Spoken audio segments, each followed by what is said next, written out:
Hello everyone. तो good evening. तो आज हम लोग देखेंगे जनरल नॉलेज आज का, ठीक है। तो अभी हम लोग देखिए क्वेश्चन है पहला, देख रहे होंगे आप कि खेलो इंडिया बीच गेम्स 2026 का आयोजन 5 जनवरी 2026 से कहाँ किया जाएगा। यानी क्वेश्चन बोल रहा है कि खेलो इंडिया बीच गेम्स जो होने वाला है 2026 में, वह 5 जनवरी 2026 से कहाँ यानी खेला जाएगा, ठीक है। तो ये घोघला बीच यानी द्वीप में खेला जाएगा।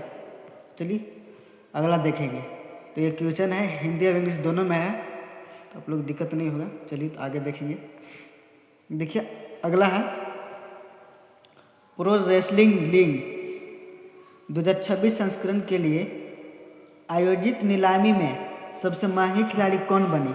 यानी बोलते हैं प्रो रेसलिंग लीग में यानी 2026 संस्करण के लिए आयोजित नीलामी में सबसे महंगी खिलाड़ी कौन बनी, तो यूई सुसाकी।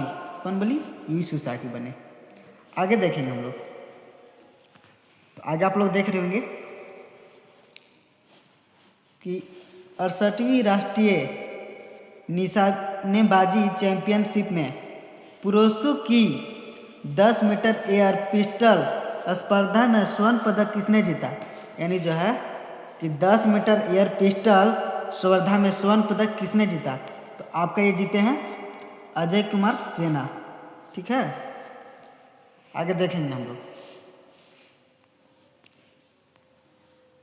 आगे देख रहे होंगे आप लोग कि हाल ही में खबरों में रहे जोनाथन गेविन एंटनी किस खेल से संबंधित है। तो जो है जोनाथन गेविन एंटनी जो है वो निशानेबाजी से हैं, ठीक है। और किस खेल से संबंधित है, तो वह निशानेबाजी, ठीक है। यहाँ देख रहे होंगे आप, यहाँ पे निशानेबाजी। आगे देखेंगे हम लोग। अगला है किस राज्य सरकार ने एश्योर्ड में पेंशन स्कीम शुरू करने की घोषणा की है। यानी एश्योर्ड पेंशन स्कीम घोषणा की है, तो कौन, तो ये तमिलनाडु की राज्य सरकार है जो कि एश्योर्ड पेंशन स्कीम का घोषणा किए हैं। चलिए आगे हम लोग देखेंगे। देखिए आगे देखिए, किस राज्य की विधानसभा ने स्थानीय निकाय चुनाव लड़ने के लिए 2 बच्चों के नियम को हटाने वाला विधेयक पारित किया है। यानी जो है ये कि राज्य की विधानसभा ने भारतीय निकाय चुनाव लड़ने के लिए 2 बच्चों के नियम जो है, 2 बच्चों के नियमों को क्या किया है, हटाने वाला विधेयक पारित किया है। तो कौन राज्य है, तो तेलंगाना है। तेलंगाना जो सरकार है ये पारित किए हैं। आगे चलेंगे हम लोग। अगला आप लोग देख रहे होंगे यहाँ पे, यहाँ देखिए, हाल ही में पर्यावरण संबंधी चिंताओं के कारण खबरों में रही कलई 2 यानी जल विद्युत परियोजना किस नदी पर स्थित है। ये जो है आपको बोलता है कि पर्यावरण संबंधी चिंताओं के कारण खबरों में रही कलई 2 जल विद्युत परियोजना किस नदी पर स्थित है, तो ये लोहित नदी पर है। ये कहाँ पे स्थित है, तो अरुणाचल प्रदेश में है। चलिए आगे देखेंगे हम लोग इसी तरह। अगला सवाल आप लोग के बीच, यहाँ देखिए अगला सवाल आपका, असम की किस 14 वर्षीय लड़की को अपशिष्ट प्रबंधन ने नवाचार के लिए प्रधानमंत्री राष्ट्रीय बाल पुरस्कार के लिए चुना गया है। यानी असम की किस 14 वर्षीय लड़की को अपशिष्ट प्रबंधन में नवाचार के लिए प्रधानमंत्री राष्ट्रीय बाल पुरस्कार के लिए चुना गया है, तो आईसी बोरा है। कौन है? आईसी बोरा नाम है, देखिए आप लोग, आईसी बोरा है। चलिए आगे देखेंगे। अगला सवाल आप लोग के बीच, हाल ही में भगवान बुद्ध के पारित पवित्र पिपराहवा अवशेषों की प्रदर्शनी का उद्घाटन कहाँ किया गया। यानी बोलता है कि हाल ही में भगवान बुद्ध के पवित्र पिपराहवा अवशेषों की प्रदर्शनी का उद्घाटन कहाँ किया गया है। तो ये जो है कहाँ उद्घाटन किया गया है, राय पिथौरा कल्चरल कॉम्प्लेक्स नई दिल्ली में किया गया है, ठीक है। अगर राय पिथौरा कल्चरल कॉम्प्लेक्स पूछे कहाँ है तो वो कहाँ पे है, नई दिल्ली में है। चलिए आगे देखेंगे हम लोग। अगला सवाल है, दिल्ली विधानसभा में भारत माता नामक कॉफी टेबल बुक का विमोचन किसने किया, यानी जो है दिल्ली विधानसभा में भारत माता नामक कॉफी टेबल बुक का विमोचन किसने किया, तो ये किए हैं, देखिए आपका नाम यहाँ दिख रहा होगा, राजनाथ सिंह, जो कि अभी क्या है, रक्षा मंत्री हैं।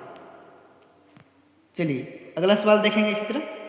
अगला सवाल है आप लोग के बीच, देख रहे होंगे, एक बड़े सैन्य अभियान में अमेरिकी सेना ने निकोलस मादुरो को पकड़ लिया, वह किस देश के राष्ट्रपति थे, वो जो थे निकोलस मादुरो जो थे वो किस देश के राष्ट्रपति थे, तो वेनेजुएला, वेनेजुएला एक देश है, उस देश के राष्ट्रपति थे कौन, निकोलस मादुरो।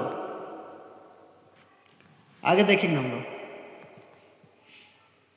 देखिए अगला सवाल है आप लोगों के बीच, बोलता है कि डीआरडीओ द्वारा विकसित किस सबमरीन लॉन्च बैलिस्टिक मिसाइल यानी SLBM का परीक्षण जल्द होने वाला है, जिसकी मारक क्षमता 8000 किलोमीटर है, ठीक है। यानी डीआरडीओ द्वारा विकसित किस सबमरीन लॉन्च बैलिस्टिक मिसाइल का परीक्षण जल्द होने वाला है, जिसकी मारक क्षमता यानी कि मारने का क्षमता जो है 8000 किलोमीटर है, यानी K2 मिसाइल है, जिसको कि हम 8000 किलोमीटर से भी मार सकते हैं। अगला देखेंगे, अगला है, सूचना और प्रशासन मंत्रालय ने कॉन्सर्ट इकोनॉमी और पर्यटन को बढ़ावा देने के लिए किस नए सेल की स्थापना की है, तो यानी कॉन्सर्ट इकोनॉमी और पर्यटन को बढ़ावा देने के लिए किस नए सेल की स्थापना किए हैं, तो लाइव इवेंट्स डेवलपमेंट सेल है, ठीक है। क्या नाम है कि लाइव इवेंट्स डेवलपमेंट सेल है। आगे देखेंगे हम लोग। अगला है, अगला सवाल आप लोग के बीच, हाल ही में चर्चा में रहे सैंड ड्यून तेंदुआ की पहली बार किस भारतीय राज्य में साइटिंग दर्ज की गई है। हाल ही में चर्चा में रहे सैंड ड्यून तेंदुआ की पहली बार किस भारतीय राज्य में साइटिंग दर्ज की गई है, तो कर्नाटक में, कर्नाटक राज्य में इसकी साइटिंग दर्ज की गई है, ठीक है। आगे देखेंगे हम लोग। अगला सवाल है, केंद्रीय मत्स्य पालन मंत्री ने किस शहर में अत्याधुनिक रिसर्कुलेटरी एक्वाकल्चर सिस्टम सुविधा का उद्घाटन किया है, तो ये जो है हैदराबाद तेलंगाना में ये सुविधा किए हैं, ठीक है। आगे देखेंगे हम लोग। अगला सवाल है, अशोक के किस शिलालेख में कलिंग युद्ध का उल्लेख मिलता है, यानी बोलता है कि अशोक के किस शिलालेख में कलिंग युद्ध का उल्लेख मिलता है, तो 13वां प्रमुख शिलालेख में जो है इसका युद्ध का उल्लेख मिलता है। आगे चलेंगे, आगे देख रहे होंगे,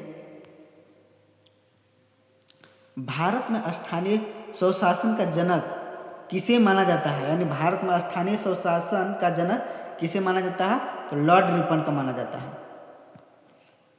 आगे देखेंगे, तो देख रहे होंगे, भारतीय संविधान का कौन सा अनुच्छेद वार्षिक वित्तीय विवरण से संबंधित है, तो ये जो है अनुच्छेद 112 है, ठीक है। भारतीय संविधान का कौन सा अनुच्छेद वार्षिक वित्तीय विवरण से संबंधित है, तो अनुच्छेद आपका 112 है। आगे देखेंगे,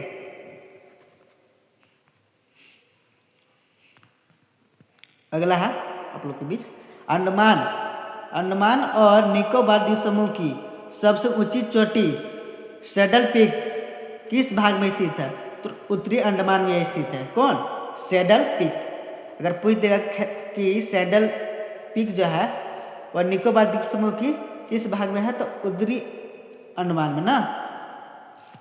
अगला सवाल हम लोग देखेंगे, हाँ देखिए, जो कि लास्ट है।